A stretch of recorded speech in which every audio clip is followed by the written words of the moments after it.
Panorama group, जो सोचता है वो करता है। अभी हम प्रस्ताव पास करने वाले हैं। क्या प्रस्ताव पास करने वाले हैं? आप गांव घर में जाइएगा तो लोगों को सुनाइए और उसके आधार पर राजनीतिक निर्णय लेने की जरूरत है। बाबा आम्बेडकर ने कहा था कि राजनीति एक चाबी है और विकास एक ताला है। यदि चाबी आप हाथ में नहीं लीजिएगा तो ताला नहीं खुलेगा। आज तक यही स्थिति है आपकी। आप चाबी नहीं पकड़ पाए हैं, राजनीति पर आपका पकड़ नहीं है, इसीलिए आज आप कटोरा लेकर के घूम रहे हैं। आज संतोष कुमार सुमन जी और उनके सभी लोग जो संयोजक हैं, हम धन्यवाद देना चाहते हैं। बहुत मशक्कत से आप लोगों को यहाँ जुटाने का काम किए हैं। काफी संख्या में आप आए हैं, इसमें कोई दो मत नहीं, लेकिन एक जगह अगर होते तो शायद दूसरे के दिमाग में बहुत तरह की बात आती। अभी भी हम कहना चाहते हैं, जहाँ कहीं भी आप हो, थोड़ा देर ठहर जाइए, रुक जाइए और जो प्रस्ताव पारित हो रहा है उसको सुन लीजिए, उसके बाद जाइए। यही कहना चाहते हैं, तभी आपको आने की सार्थकता है। नहीं तो आप गाड़ी से आए हैं, समय बर्बाद करके आए हैं। आपका समय इतना आसान और सस्ता नहीं है, इसलिए यहाँ से आइए तो कुछ लेके जाइए। यही हम जाने वाले लोगों से कहना चाहते हैं, थोड़ा सा धैर्य रखिए। भाइयों बहनों, बहुत बात हम नहीं कहना चाहते। एक बात जरूर है कि हम शेड्यूल कास्ट के लोग और शेड्यूल ट्राइब्स के लोग हिंदुस्तान में आबादी के दृष्टिकोण से हम सबसे ज्यादा हैं।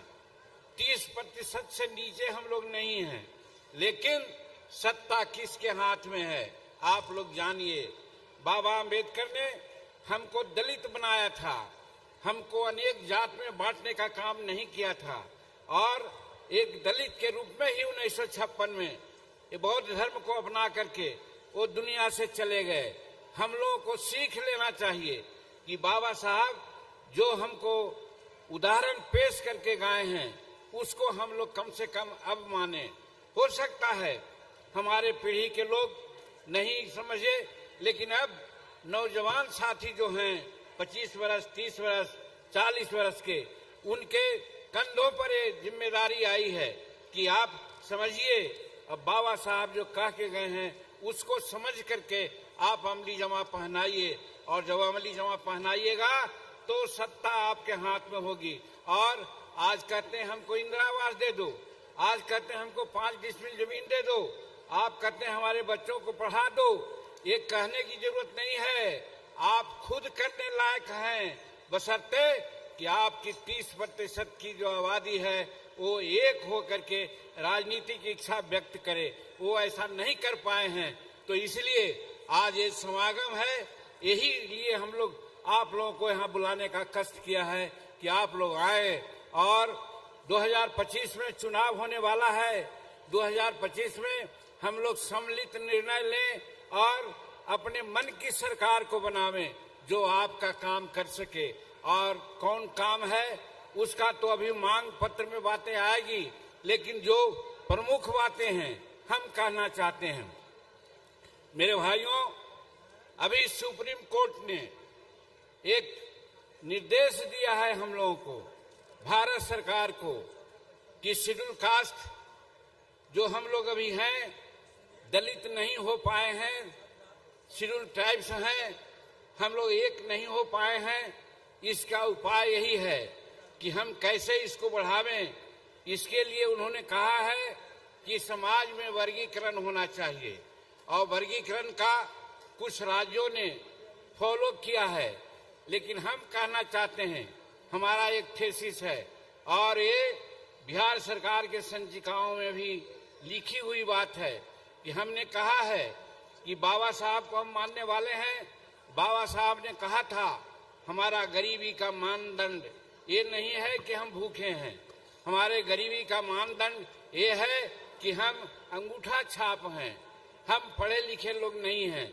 इसलिए बाबा आम्बेडकर साहब ने कहा था कि जो पढ़ेगा वो गरजेगा, इसलिए कि पढ़ाई और शिक्षा शेरनी का दूध है, जो दूध पिएगा वो गरजेगा।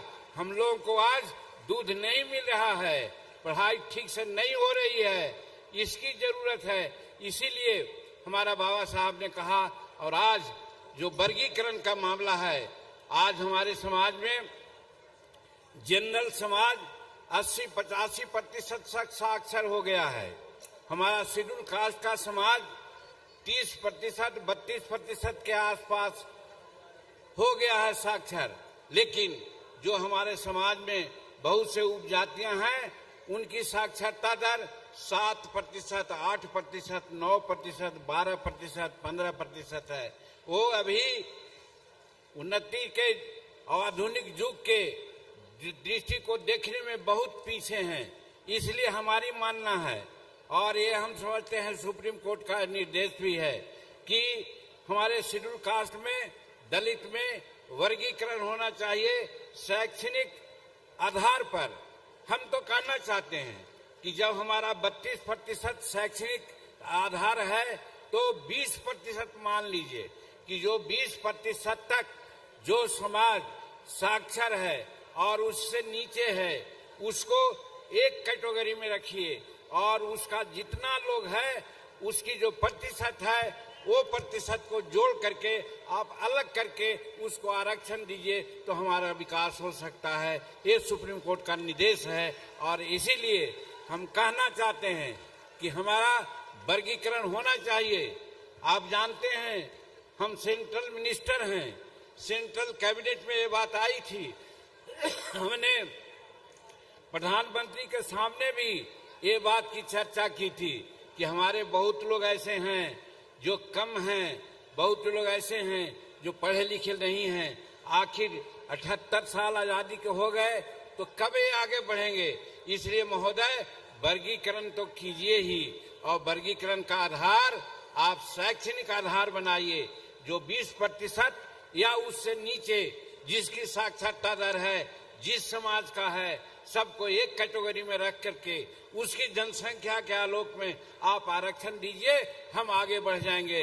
और 20% से ऊपर जिनकी साक्षरता दर है, उनकी जनसंख्या के आलोक में उनको आप आरक्षण दे दीजिए, वो भी आगे बढ़ेंगे। हम दोनों के हिमायती हैं। तो आज हम लोग यही संकल्प लेने के लिए आए हैं कि समाज में, हमारे शेड्यूल कास्ट में वर्गीकरण होना चाहिए। आज के मीटिंग और समागम का यही उद्देश्य है।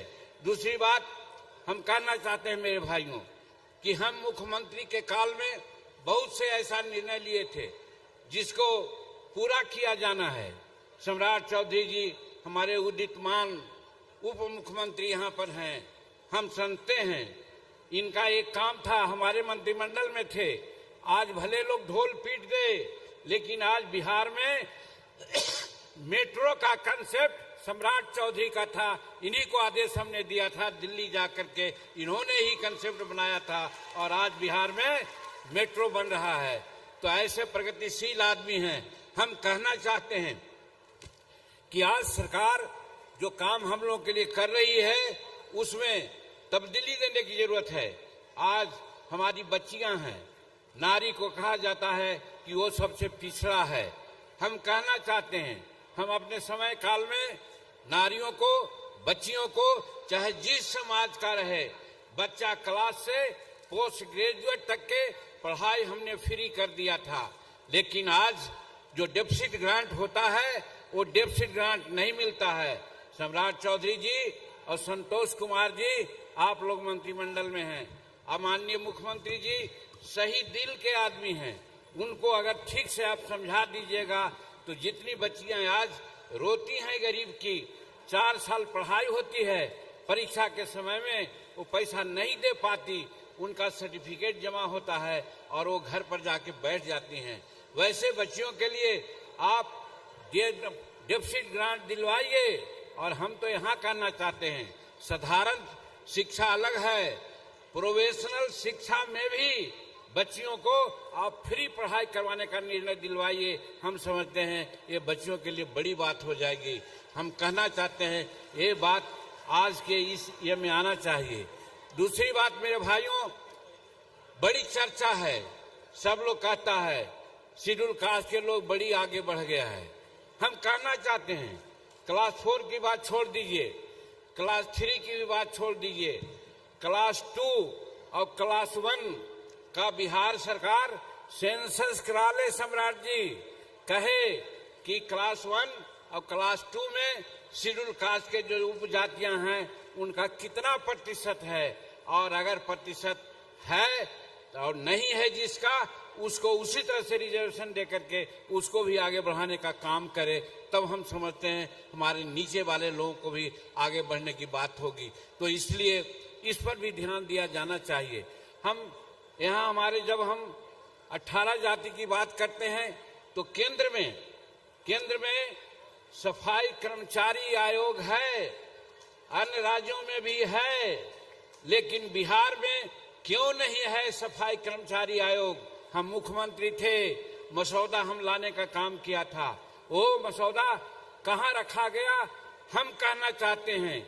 माननीय मुख्यमंत्री जी सुन रहे होंगे, नहीं तो उनको सुनाएगा लोग, कि राज्य में अन्य राज्यों की भांति, केंद्र सरकार के भांति सफाई कर्मचारी आयोग का गठन किया जाए। ये आज ही समागम की मांग है, ये हम कहना चाहते हैं। ये सब अभी प्रस्ताव में आएगा।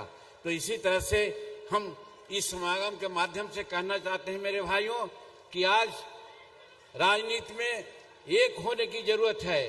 अगर एक नहीं होइएगा तो अभी 78 वर्ष में, जैसा पहले मैंने कहा कि हम लोग कटोरा लेकर के घूम रहे हैं, आगे भी घूमते रहिएगा। इसलिए 2025 के चुनाव में एक होकर के निर्णय लेने की जरूरत है।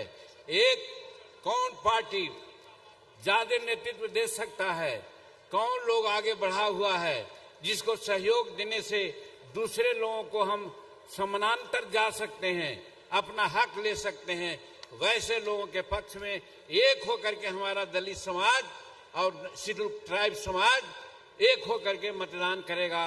तो आगे आने वाले दिन में कोई भी प्रस्ताव हम बिहार सरकार से पास करा लेंगे।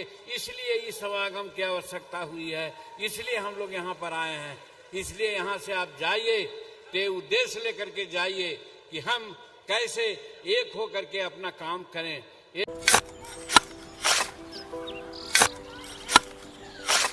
नई का साल मुबारक हो चाचा। हाँ मुबारक।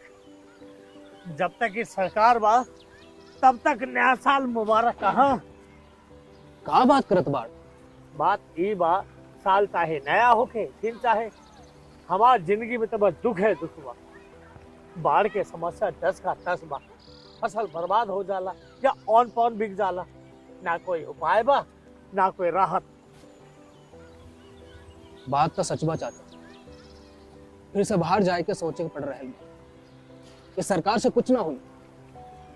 कबू कबू तो लागेला हमरे मजदूरन की जिंदगी में कोनो नया साल सच में मुबारक हुई। नया साल तो तब मुबारक हुई जब नई सरकार आई। बात तो सही बा चाचा। नया साल, नई सरकार, नया संकल्प, नया बिहार।